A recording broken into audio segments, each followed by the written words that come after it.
my name is Diana Catula Reich, and I'm here to read you my story, Henry the Reading Dog. Henry the Irish setter grew up in a large family of show dogs. His mother and father were best in breed, and his grandfather, Big Red, had earned the title of best in show. This meant that Henry's special purpose was being a show dog. Henry had the beautiful coat, the typical Irish setter build, and the illustrious bloodline. But Henry did not feel special. He tried to feel unique, but it eluded him. Despite his family's status akin to royalty in the dog breed world, Henry was unhappy. Being a show dog didn't feel like his true purpose. He believed a special purpose was something felt deep in one's heart, something that allowed one to help others and feel distinct, something that made you feel, well, special. But Henry did not feel special. Henry sensed he had a special purpose, but what could it be? As Henry underwent his first year of show dog training, he accumulated ribbon after ribbon, much to everyone's delight, except his own. Around his first birthday, Henry's person sat him down. "Henry," she said, "you seem unenthusiastic. You're not perking your ears up and joyfully running in circles and wagging your tail. I'm not sure being a show dog is your special purpose." Henry sat down, recalling something his grandfather had told him. "Someday you'll feel something that makes your heart happy, causing your ears to perk up, prompting you to run in a circle, and letting out a happy bark. That will be your special purpose." Henry adored his grandfather, the most intelligent dog in his pedigree. He respected him deeply, but what was his words to mean? One day, Henry's person summoned him into the living room. "Henry," she said, "this is Jerry." Jerry stood tall with an intelligent smile, casting a happy expression. "Henry, Jerry is your person," she explained. Henry sat down bewildered. New person, he thought. It was a new experience, and it made his heart race, inducing anxiety. Soon, Henry found himself being loaded into Jerry's car, and with the click of a car key, they were driving away from everything Henry had ever known: his mother, father, sisters, brothers, and his home. Henry felt scared. In an hour, Jerry pulled into his driveway in Flagstaff. "Come on, Henry," he said. "This is your new home." Henry felt uncomfortable. Now he had a new person and a new home. He was convinced he'd never discover his special purpose here. Henry was sad. The next day, Jerry woke up with the sun. "You're a special boy," Jerry said to Henry. Henry lifted one of his ears to listen to Jerry. Special. That was a word Grandfather had said to him countless times. What did that exactly mean? Henry walked over to Jerry, who patted him on the head and smiled. "Henry, you're a part of my family now," Jerry said. Henry looked up at Jerry. He didn't feel special or like a part of Jerry's family. Every night when Henry lay down to sleep, he would close his eyes and try to think about what his special purpose was. Every morning, Jerry would take Henry for a walk to the park through the field of wildflowers. The scent of wildflowers always reminded him of his home with his mother and father. Henry could close his eyes and inhale the fragrance of honey and chamomile. It made him happy to smell the sweet scent of flowers and hear the bees going about their day collecting pollen. He loved listening to the bees. He listened to the coyotes howling as they passed through the forest outside their fence. He listened to the baseball games being played at the local field a few streets away, and he listened to old Mr. and Mrs. Jones, who lived next door, as they laughed and reminisced about old stories from their youth. Listening was something Henry loved to do. It made him happy. One day, Jerry decided to play catch with Henry at the park. He brought a frisbee and explained that he would throw it, and Henry was to run and catch it in his mouth. He ran in a little circle. His heart felt happy to play a game with Jerry. Several times a week, they would play catch with the frisbee. Henry felt happy and loved to do it because it made him and Jerry happy. "I will remember this feeling," Henry thought. "Is this my special purpose?" Henry wasn't sure. Jerry always told Henry that he was special, and Henry always tried to understand what that meant. He knew his special purpose was out there, and quite possibly it would be with Jerry. One morning, Henry woke up and went downstairs. Jerry, his owner, was sitting in the living room with his granddaughters, Rachel and Brooke. Rachel had long blonde hair pulled back in a ponytail, and Brooke had long red hair that she often ran her fingers through. Today, Henry noticed that instead of running around making noise and messes, Rachel and Brooke were sitting very quietly on the floor in front of Jerry. Henry could see Jerry holding a book. "Good morning," Jerry said to Henry. "We're about to read a book. Why don't you join us?"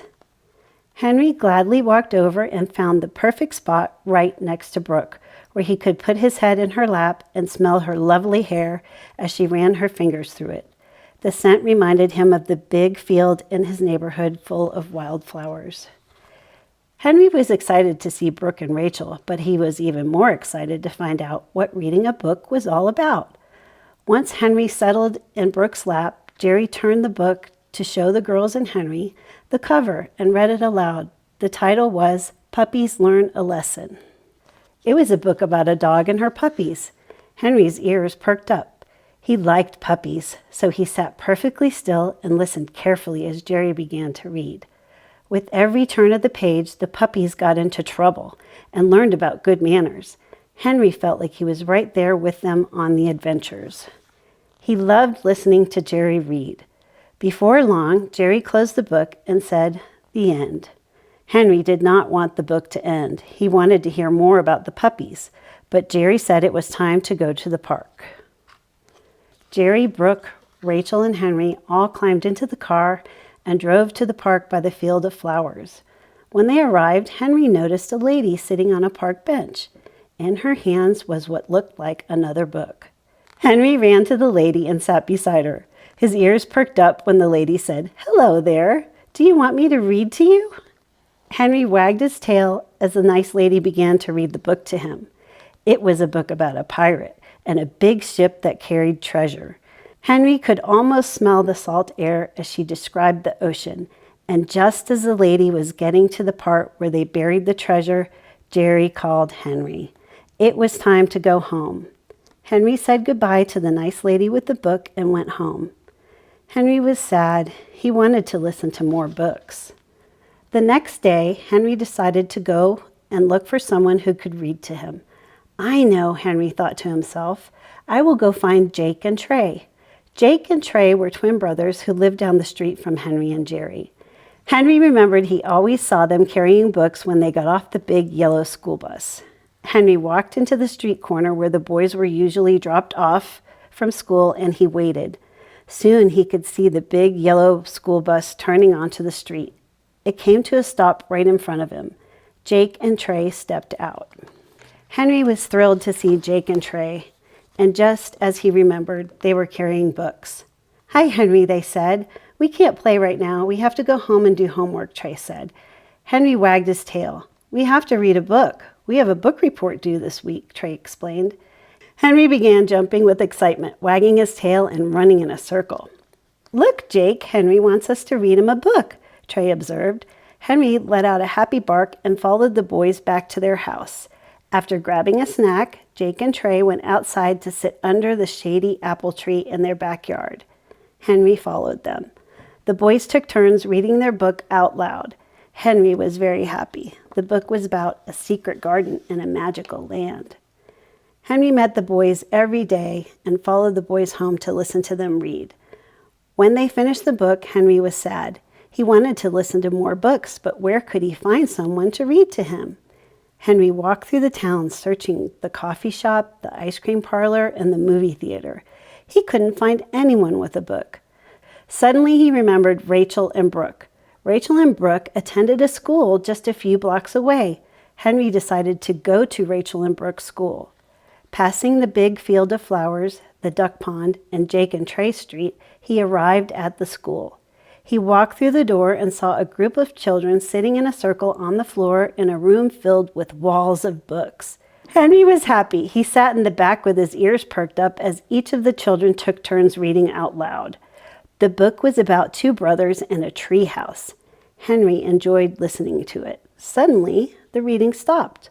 A little girl with red hair, just like his, sat there with tears rolling down her cheek. Henry recognized the familiar smell. It was Jerry's granddaughter, Brooke. It was Brooke's turn to read, but she struggled to speak. The kids began to laugh and Brooke started crying. "Why can't she read?" asked Kelly. "Maybe she needs glasses," suggested Corbin. Henry disliked the unkind remarks, so he walked over to Brooke, sat next to her, and nuzzled the book with his nose. "Read to me, Brooke," he thought, looking into her crystal blue eyes.